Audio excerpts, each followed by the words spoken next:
Welcome to episode. Hello, and welcome to episode 4 of Let's Get Profesh. I'm Kayla, and I'll be your host for this ride.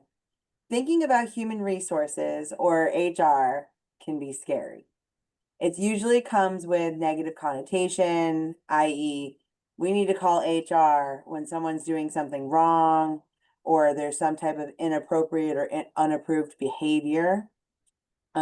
So I want to bring the other side of human resources to light.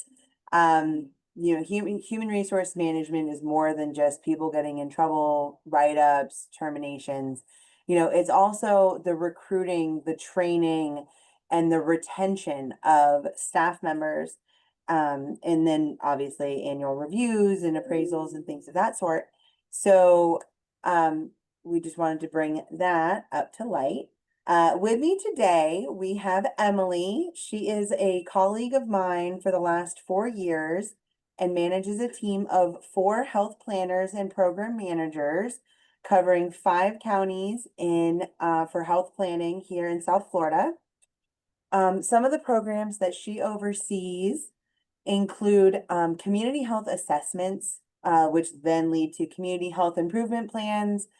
Her and her team conduct and facilitate focus groups to gather information on certain demographics and things of that sort. And then also strategic planning for events for some of the local Department of Health, because she and her team are responsible for such important and necessary data. She needs to ensure that her team is prepared from the start to conduct quality work. She is one of the first line individuals when it comes to interviewing, hiring, training, and retaining. So give a warm welcome to Emily. Hi, Kayla. Thanks for having me. Really excited to be here today and to talk on Let's Get Profesh. Thanks. So let's jump right in. The first topic that I think of with the lighter side of human resources is recruiting, like with the hiring process, the recruiting. So Hmm. recruiting is an essential tool used to create a pool of qualified individuals for the position that you're employing for. Hmm. One can assemble a quality pool by using job descriptions as the which lists like the basic and specific functions of the job, duties, responsibilities, all the things that an employee would be responsible for. Um, it could also list things like educational and experience requirements, which when I think of the department that you run, I know that education comes in as well as experience. So, Definitely. I thought that that was definitely something that kind of stood out to me. Also, if there were any necessary certifications, things of that sort. There's 2 types of recruiting. There's external, which consists of posting an open position on a public platform, a company website, social media page such as LinkedIn, or a public space such as like flyers or storefront. And then there's also internal recruiting, which is typically thought of as like a promotion.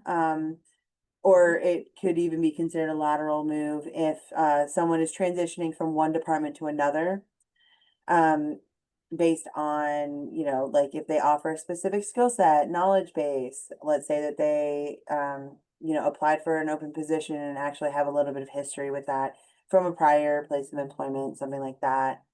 Um, and so like once that post is available and the candidates start to pool in, like they start applying for it, then the hiring manager has to go through each section process by choosing which candidates best suit what they're looking for. Um, then this leads to a job offer and acceptance by the candidate. I feel that when we were talking about the external and internal recruiting process, I believe that you have some experience with both of those, with 2 of your team members. Is that correct? Definitely. Yeah. You hit it right on the head for that. So we have done internal and external on the health planning team, even within the last year or so. So when you spoke about education, our team typically does require a master's in public health. That's been a standard for a while now, just because of, like you mentioned, the complexity of the data, the skill set required, the experience. But both internal and external recruiting have happened, and have worked out really great for us. I know the internal recruiting and kind of bringing onto the team really has benefits because that person comes in already knowing the culture, the organization. They have all of that first level kind of HR training under their belts. Their IT is set up. All of those little things that really add up for HR are already sort of checked off the list when we do the internal hiring. So most recently, we had an individual who had expressed interest in joining our team from a different team. They expressed that interest years prior, and they ended up pursuing their master's in public health while they were working to really level up and kind of get to the spot they needed to be a really strong candidate for a position in our team. Um, so she got her advanced degree, she got where she needed to be to apply. And then she started out just a couple hours a week on the team, which was really nice of a transition period. So that allowed her to really feel it out and make sure, like, do I want to make the jump from my current team to this? Am I sure that this is what I want? Because especially, with an internal candidate that's been so loyal to the company, you want to make sure they're really happy if they're making that jump. So she started out a few hours a week. We were able to kind of assess what her strengths were and what she could bring to the team, and she was able to assess if it was a good fit for her. Um, so that was really a great experience. And then we've also promoted individuals within our team. So I know you mentioned that when it came to the internal recruiting, we have two individuals that we were able to promote from entry level health planners to senior health planners. And to your point at the beginning of the podcast, I think that's what really is the fun side of HR. Promoting is really fun. Um, because we really had the opportunity to help those individuals grow through training and opportunities. And then we really got to watch them soar and take off and Right. do great things. And then we got to reward that growth and really incentivize them to keep growing and motivate them for that. So to your point about HR, it isn't always the bad stuff. And I find that things like the internal recruiting really help fill my cup as a manager because you get to see people really flourish and be excited and grow, which is always really fun in our field. Well, when you started talking about the like internal promoting within your department from the entry level into the senior health planning positions, I think it is so wonderful to watch a staff member that you have poured into Hmm. flourish. And in addition to that, I get so excited when like you get to, compensate, whether it's financially or with Hmm. training opportunities, all those types of things, because then you have the I just lost my train of thought. Like you have that opportunity where you're offering them a better retention plan. Like you're going Hmm. to keep that employee because they've worked hard and they're being incentivized to continue working hard. So you keep that retention, which is amazing, and I love that. It 100%. 100. Yeah. And it's so fun to have those conversations and to just watch folks feel really appreciated and feel excited about their work. I mean, I always say that I didn't get into public health for the fame and fortune. And so, having folks who are really passionate about what they do is really what it's all about as a manager in a field like public health. So, um, that being said, external recruitment totally has its benefits as well. Um, we've brought new team members on from outside of the organization, and they're able to bring that really fresh perspective and kind of get outside of the box of how it's always been done. I love when a team member brings up, oh, like at my last job, we did XYZ because it's a new take on what we're doing. And I think sometimes when we've been rooted in the same spot for a while, we kind of start to exist in a little bit of a bubble. So, external recruiting has its benefits too. Um, Similar in that, everybody can bring perspectives in, and and grow the team, but just slightly different, having that like external ideas that you can bring in to enhance. And I love that. I just love that there's two different, I don't want to say opinions because they're not opinions, but like two different perspectives. Like Hmm. the internal where they come in and they already know that company culture, so that's one less thing that they have to learn. And Yep. then you have the external person that brings in like a fresh view or like, hey, we Hmm. use this system. And oftentimes Yep. you've got someone that like we work for a nonprofit and they come from a nonprofit, Hmm. whether it's another like a local health department, it could be like a local other nonprofit, and like they use different systems than we do, and it Hmm. gives a good perspective. um so I feel like there are definitely like some similarities and maybe some differences between the two hiring processes. And I feel like you touched on some of those points, but were there any that stood out you wanted to touch on even more or not so much? I think yeah, that was probably most of them. I mean, at the end of the day, it's all about growing the team and bringing that perspective. So how folks can do that, I think it's really great, and we've been really fortunate to land in this spot of having some internal recruitment and some external, and it's been a really good mix for us. Yeah, sounds like you have got a very well-rounded team, which is awesome for doing what you do. So I love that. I kind of feel like that transitions us into, like kind of training. Like, great, we hired a new candidate. So let's transition into staff training. Um, with your staff specifically, like you said, they come with knowledge and education generally specific to health planning, program management, um, and I feel like so training opportunities for your team might look a little bit different than training opportunities for some of our other team members in other departments, um, because of the specific job skill set, experience, and the knowledge that they need to do their jobs versus the specifics that your staff need to know for their jobs.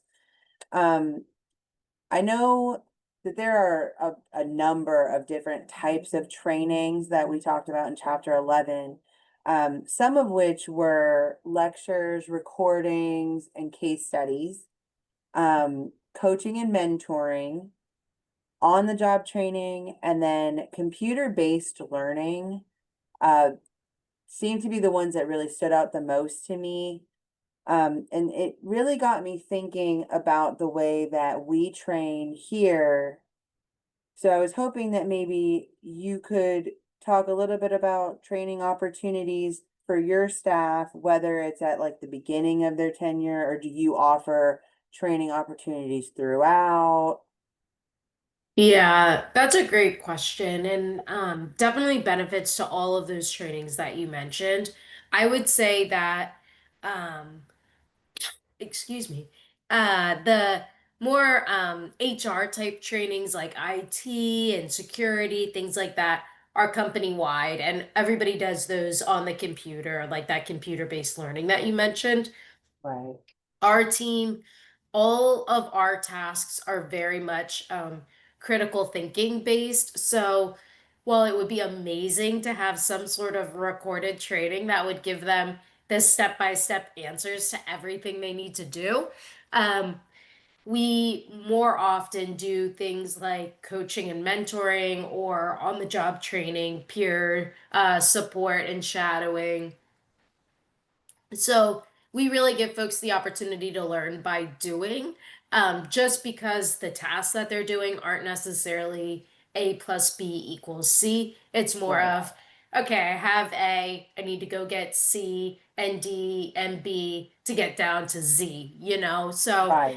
Right. um, a lot of those trainings that we do that are more task focused, um, that happens through coaching, mentoring. We do weekly one-on-ones, and that buddy system of really pairing somebody up with someone who's done the work before to help them see how it goes, get ingrained, and then eventually take on a little more and a little more and a little more to build up. I love that. I think of with myself in my role, because I'm kind of kind of my own department a little bit Mm-hmm. in my role. Um, and coaching and mentoring are definitely things that my supervisor offers me. But Yeah.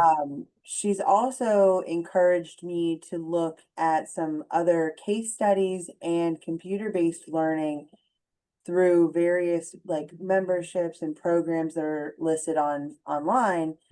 And that has really opened my eyes to different ways of doing the tasks that Yeah. and I always thought that was such a great opportunity that she had offered. And and it's really opened like my eyes and my mind to things because like I wasn't doing my job wrong or bad, but there's always room for improvement. And Mhm. I think that that openness and that wanting to continue learning really showed the effort.